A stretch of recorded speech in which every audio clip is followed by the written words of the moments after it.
Ask you, Dr. Kharbanda, as to how important is oral hygiene really? Because many people, there are a lot of schools of thought here. Some feel that just brushing once will be enough. Some say, no, you have to brush twice. And some people are not brushing their teeth at all. So what is oral hygiene all about? Well, I think this is a million-dollar question. And if you say that you brush how many times, so I would say what is more important here is that how effectively you have brushed your teeth. Correct. Because even if you have had a wash 5 times, but if you have not cleaned your body well, so 5-time wash is not good. So here you have to be a little bit more rational and scientific. Why we do brushing? Right. We have to know this. And why we do brushing is because in our mouth, all the teeth are like bathing in the saliva. Saliva has a lot of sticky material in it, and as you know, saliva is like very sticky. So it makes a kind of a biofilm, or which we call it plaque on the teeth. And this plaque cannot be removed by itself.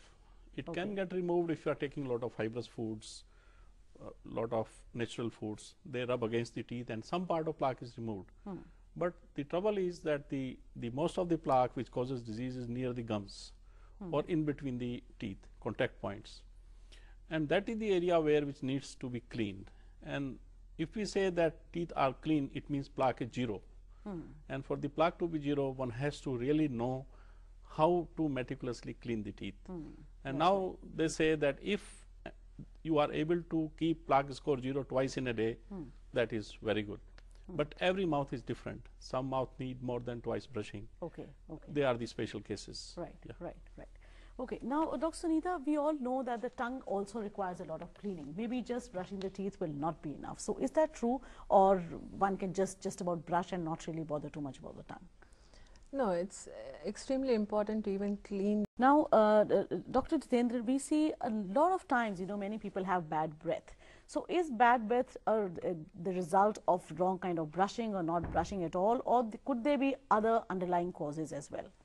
See, there could be many reasons for bad breath, and the correct term for it is halitosis. Sometimes it depends on the food you've taken, like onions and garlics.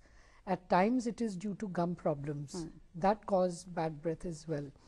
And sometimes it is lack of cleaning. I mean, one may not be brushing twice after meals. And then, as she rightly said, also is important to clean all the surfaces. The in-between surfaces get cleaned with these small brushes which are here. Wherever there are bigger gaps, you use the bigger brush. Wherever the gaps are fine and narrow, there we use the smaller interdental brushes. So complete brushing would be tooth brushing, tongue cleaning, interdental cleaning and mouth washing. Right. So I think connected to this is another question. These days there is a toothpaste galore in the market and the kind of advertisements that we see. So is there any criteria how one should choose one's toothpaste? Especially, what is the difference in toothpaste for children and for adults? See, toothpaste for children, you have to be very careful about the fluoride intake. So children below 6 years, you have to have toothpaste with no fluoride. And the quantity, as she rightly said, should be pea-sized. Right. And in children, it should be under supervision. Usually, parents should assist toddlers to brush their teeth. You have to stand behind the child, support the chin and gently brush. And that's about it. Right, and adults can just about use any kind of. Dr. Kharbanda, now for what are the most common diseases that you come across, especially along with bad breath? You sometimes see a lot of people whose gums bleed, especially early in the morning when they brush, and even sometimes later in the day. So what is that disease and how can that be tackled? Yeah, see, if your gums bleed, that means they are not healthy. That is perhaps the earliest sign of gum disease.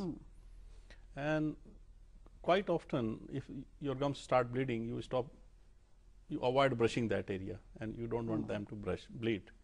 But it should be other way around. So if they are bleeding, that means you need to brush them more often so that they remain clean.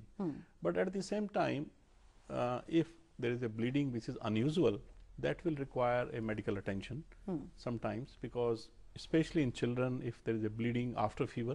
Back, we'll take up as to why are dental caries caused and can they be prevented at all, and if not, how can they be treated. So don't go away, as we are coming back in just a moment.